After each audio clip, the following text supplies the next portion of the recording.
அனைவருக்கும் வணக்கம். UGTRB mathematics exam வச்சுட்டா 6000 ப்ராப்ளம் எம்சிக்யூஸ் வித் டீடைல் எக்ஸ்பிளனேஷனோட கொடுத்துட்டு வரேன். ஸோ அதே போல் பார்த்தீங்கன்னா டெஸ்ட் பேட்ச் போயிட்டு இருக்கு. வேணுன்றவங்க சண்டே போகிற டெஸ்ட் பேட்ச் சீரிஸில் நீங்கள் ஜாயின் பண்ணிக்கலாம். ஆஃப்டர் நோட்டிஃபிகேஷன் பார்த்தீங்கன்னா டெய்லியுமே டெஸ்ட் போடுவேன். ஸோ எக்ஸாம் நோட்டிஃபிகேஷனுக்கு முன்னாடியே நம்ம சிலபஸை முடிச்சிடணும். அதுக்கு தான் அந்த சண்டே டெஸ்ட் சிலபஸ் போட்டிருக்கேன். ஸோ 1 வீக்கான சிலபஸ் கண்டென்ட் கொடுத்துட்டு எக்ஸாம் நோட்டிஃபிகேஷனுக்கு முன்னாடி நம்ம சிலபஸ் கவர் பண்ணிட்டோம் அப்படின்னா ஆஃப்டர் நோட்டிஃபிகேஷன் வந்து daily question practice daily test போடுறதால உங்களுக்கு நிறைய ஐடியாஸ் கிடைக்கும். நிறைய கான்செப்ட் உங்களுக்கு கிளியர் ஆகும். ஸோ இது வரைக்கும் படிக்க ஸ்டார்ட் பண்ணாதவங்க இமீடியட்டாக படிக்க ஸ்டார்ட் பண்ணிடுங்க. ஸோ ரொம்ப முக்கியமான விஷயம். ஸோ வேணுன்றவங்க உங்களுடைய MCQ booklet 6000 problem combo offer booklet 5 booklet சொல்லியிருந்தீங்களே, அந்த புக்லெட் வேணுன்றவங்க இந்த நம்பருக்கு கான்டாக்ட் பண்ணுங்க 9384686847. ஸோ உங்களுக்கு வந்து பார்த்தீங்கன்னா அந்த 5 புக்லெட்டில் 3 புக்லெட் வந்து 6000 ப்ராப்ளம் கலெக்ஷன்ஸ் வந்துடும். அதில் வந்து ஒரு புக்லெட் சாப்டர் வைஸ் இருக்கும், 2 புக்லெட் வந்து ப்ராக்டிஸ் பண்ணுற மாதிரி இருக்கும். கொஷின் ப்ராக்டிஸ் எம்சிக்யூ ஃபார்மேட்டில் இருக்கும். அதுக்கப்புறம் பார்த்தீங்க அப்படின்னா ஒரு ஃபார்முலா புக்லெட் 10 சாப்டருக்கான ஃபார்முலா புக்லெட் தனியாக கொடுத்துருப்பேன். அதுக்கப்புறம் ப்ரீவியஸ் இயர் சொல்யூஷன் புக்லெட் ஒன்று வந்துடும். அதாவது 2023 நடந்த யூஜிடிஆர்பி எக்ஸாமினேஷனுடைய சொல்யூஷன் புக்லெட் ஒன்று வந்துடும். இப்போ இந்த வீடியோவில் பார்த்தீங்க அப்படின்னா சாம்பிள் ஸ்பேஸ், மேக்ஸிமம் பேசிக் ப்ராபபிலிட்டிஸ், ப்ராபபிலிட்டி ஃபங்க்ஷன்ஸ் இதை பேஸ் பண்ணியிருக்கிற முக்கியமான கீ நோட்ஸ் பார்க்க போகிறோம். ஸோ ஃபர்ஸ்ட் டெஃபினேஷன் பார்த்துடலாம். பேசிக் டெஃபினேஷன் அதுக்கேற்ற மாதிரி நம்ம ஒன்று ஒன்றா பார்த்துட்டே வருவோம். சாம்பிள் ஸ்பேஸ் என்னன்றதை பார்க்கலாம். Sample space is the set of all possible outcomes of the random experiment. என்னென்ன கைண்ட் ஆஃப் ரேண்டம் எக்ஸ்பெரிமெண்ட் நம்ம பார்த்துருக்கோம். மேக்ஸிமம் நம்ம பழகுனது வந்து டாசிங் காயின், ரோலிங் டை. இப்போ டாசிங் காயின் எடுத்துக்கிட்டிங்கன்னா என்னென்ன பாசிபிள் அவுட்கம்ஸ் கிடைக்கும்னா ஹெட் ட்ரையல் கிடைக்கும். ரோலிங் டை போட்டோம்னா 6 அவுட்கம்ஸ் கிடைக்கும். 1 2 3 4 5 6 டையான ஸ்பேஸ் வந்து 1 வீழ்ற மாதிரி, 2 கிடைக்கிற மாதிரி, 3 கிடைக்கிற மாதிரி நம்மளுக்கு என்ன கிடைக்கும், 6 பாசிபிலிட்டிஸ் நம்மளுக்கு கிடைக்கும். ஓகே, ஒரு டையர் ரோல் பண்ணும்போது. இதுவே நம்மளுக்கு வந்து n ஈவெண்ட்ஸ்க்கும் நம்ம என்ன பண்ணலாம், நம்ம டையர் ரோல் பண்ணி எடுத்துகிட்டு வரலாம். இப்போ வந்து பேசிக்காக சாம்பிள் ஸ்பேஸ் என்னன்னு பார்த்துருவோம். சாம்பிள் ஸ்பேஸ்ன்றது set of all possible outcomes of random experiment, அவ்வளோதான். ஸோ ஒரு காயின் டாஸ் பண்ணால் ஒரு ஹெட் ஒரு டைல் கிடைக்கும். ஒரு டையை ரோல் பண்ணிங்கன்னா பாசிபிலிட்டிஸ் அவுட்கம் வந்து 1 2 3 4 5 6 நம்மளுக்கு ஸ்பேசஸ் அந்த டை வந்து கிடைக்கும். Okay, fine. First of all event என்ன அப்படின்னு பார்ப்போம். And event is any subset of a sample space. ஒரு ஈவெண்ட்ன்றது ஒரு சப்செட். எதனுடைய சப்செட்னா சாம்பிள் ஸ்பேஸோட சப்செட்டாக இருக்கலாம். அது நீங்கள் என்ன வேணால் கன்சிடர் பண்ணலாம். ஓகே, அது வந்து சிங்கிள் ஈவெண்ட்டாக இருக்கும், இல்லைனா காம்பவுண்ட் ஈவெண்ட்டாக இருக்கும்.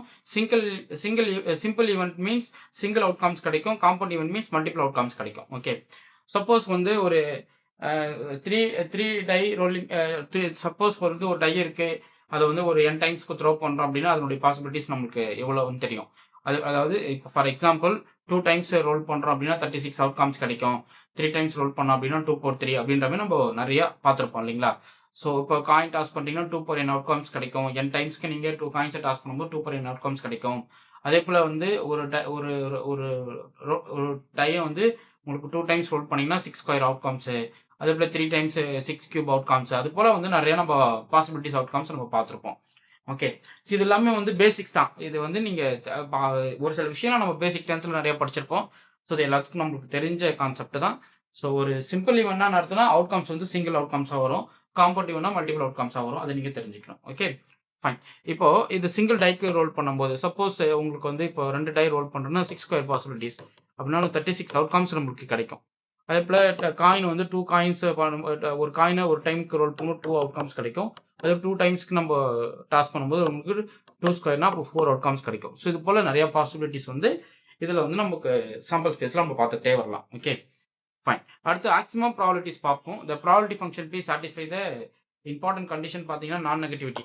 So probability of any event வந்து always greater than equal to 0 இருக்கணும். நார்மலைஸ்டாக அதாவது ப்ராபபிலிட்டி ஆஃப் சாம்பிள் ஸ்பேஸோட வேல்யூ வந்து 1 வரும். ஸோ எந்த சாம்பிள் ஸ்பேஸ் எடுத்துக்கிட்டாலும் அதோட டோட்டல் ப்ராபபிலிட்டி வந்து 1 வரும். ஸோ அடிட்டிவ் ப்ராப்பர்ட்டி ரொம்ப முக்கியமான property. If A intersection B எம்டியாக இருந்தால் property of A union B வந்து property of A plus property of பின்னு கன்வெர்ட் பண்ணிக்கலாம். ஏன்னா நம்மளுக்கு property of A intersection B value நமக்கு எக்ஸாக்டாக ஆகிடுது, 0 ஆகிட போகுது. ஸோ அதுதான் வந்து இந்த கேஸில் நீங்கள் தெரிஞ்சுக்க வேண்டிய விஷயம். ஓகே, நெக்ஸ்ட் இம்பார்ட்டன்ட் ரிசல்ட் பார்ப்போம். Property of empty event value வந்து 0. Property of event lies between 0 to 1. So எந்த ஒரு ஈவெண்ட் எடுத்துக்கிட்டாலும் என்னோட வேல்யூ வந்து 0 to 1 தான் இருக்கும். காம்ப்ளிமெண்ட் ஆஃப் த ஈவெண்டோட ப்ராபர்ட்டி வந்து 1 minus ப்ராபர்ட்டி ஆஃப் ஏன்னு எழுதிக்கலாம். Property of A in B ஃபார்ம்ல வந்து property of A plus property of B minus property of A intersection B. So ரொம்ப முக்கியமான ஃபார்முலாங்க இது. ஓகே, நெக்ஸ்ட் எஸ் சாம்பிள் ஸ்பேஸ்னா property of S equal to 1 நமக்கு தெரியும். ஸோ அது நம்மளுக்கு தெரிஞ்சது தான். அடுத்து A complement property of A வந்து 0.3 கொடுத்துட்டா ப்ராபர்ட்டி ஆஃப் ஏ காம்ப்ளிமெண்ட் நான் ஒருன்றதுக்கு நம்ம ஃபார்முலா பார்த்தோம். So 1 minus property of A. So complement ஈவெண்ட்னா டோட்டல் ஈவெண்ட்லேருந்து கழிச்சணும். ஒரு sample space property of sample ஸ்பேஸ்லேருந்து சப் ஈவெண்ட்டை கழிச்சிடணும். அப்போ 1 - 0.3 போட்டிங்கன்னா வேல்யூ என்ன கிடைக்கும்? 0.7 கிடைக்கும். ஓகே.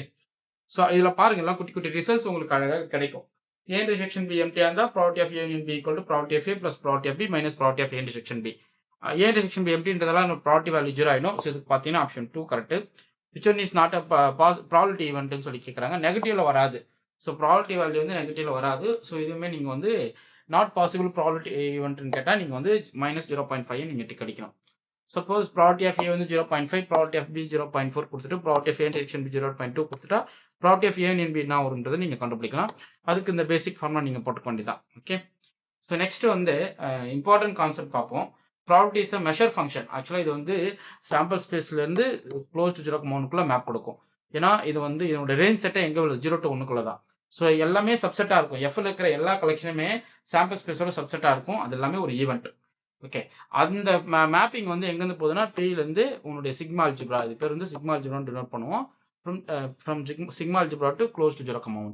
ஸோ கவுண்டபிள் ஈவெண்ட்டாக இருக்குது. கவுண்டபிள் அடிட்டிவிட்டி ப்ராப்பர்ட்டியை பார்த்த அளவுக்கு property of union of A வந்து சம் ஆஃப் ப்ராபர்ட்டி ஆஃப் ஏஸ்னு எழுதிக்கலாம். அடுத்து வந்து இது கிளாசிக்கல் ப்ராபர்ட்டி டெஃபினிஷன் பாருங்கள். Property of A equal to favourable outcomes divide by total outcomes. So ஒரு ஈவெண்ட்டோடைய ப்ராபர்ட்டி கண்டுபிடிக்கணும் அப்படின்னா அந்த ஈவெண்ட்டுக்கு என்ன ஃபேவரபிள் அவுட்கம்ஸ் இருக்கோ அதை எடுத்துக்கிட்டு டோட்டல் அவுட்கம்ஸ் எல்லாம் நம்ம டிவைட் பண்ணிக்கணும். அவ்வளோதான். ஓகே.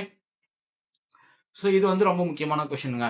ப்ராபர்ட்டி ஆஃப் ஏ வந்து 0.6 கொடுத்து ப்ராபர்ட்டி ஆஃப் பி வந்து 0.5 கொடுத்தா minimum value of property of A intersection B என்ன வரும்னு சொல்லி கேட்குறாங்க. ஸோ இதான் minimum value of property of A intersection B formula. Property of A intersection B is always bigger than property of A plus property of B minus 1. So நீங்கள் வந்து minimum value என்னன்றது நீங்கள் comment பண்ணுங்க. Okay. So இது போல் நிறைய videos வந்து ஒரு single வீடியோஸில் நிறைய கான்செப்ட் நான் அப்லோட் பண்ணுவேன். இதில் கிடைச்ச கீ பாயிண்ட்ஸை நோட் பண்ணிக்கோங்க. இதை நீங்கள் டெய்லி ஒர்க் அவுட் பண்ணுங்கள். நான் போடுற வீடியோஸ் ரெகுலராக அப்டேட் பண்ணிக்கிட்டே இருப்பேன். இது வரைக்கும் யூடியூப்ல பார்த்தீங்கன்னா ஒரு 300 வீடியோஸ் UGTR மேத்தமெட்டிக்ஸ்க்கு பிளேலிஸ்ட்டில் இருக்குது. ஸோ மேக்ஸ் நியூஸ் சிலபஸ் போயிட்டு ஹோம் பேஜ் போங்க. அதில் அப்லோடட் வீடியோஸ் பிளேலிஸ்ட் இருக்கும். அதில் போயிட்டு நீங்கள் கிளிக் பண்ணி பார்த்தீங்கன்னா தெரியும். UGTRBக்கு என்னென்ன கண்டென்ட்லாம் போட்டிருக்கோம் அது எல்லாத்தையும் நோட் போட்டு எழுதுங்க. முக்கியமாக டெஸ்ட் பேட்ச் அட்டன் பண்ணுங்க. டெஸ்ட் பேட்ச் ரொம்ப முக்கியம். இப்போ இது வந்து பேசிக் டெஃபினிஷன், ஒரு சில கீ பாயிண்ட்ஸ் பார்த்துட்டோம். இதை பேஸ் பண்ணி நிறைய MCQs நெக்ஸ்ட் வீடியோவில் நம்ம பார்க்கலாம். Okay fine. உங்களுக்கு இந்த வீடியோ பிடிச்சிருந்தா லைக் பண்ணுங்க, கமெண்ட் பண்ணுங்க, உங்கள் ஃப்ரெண்ட்ஸுக்கு ஷேர் பண்ணுங்க. தேங்க்யூ.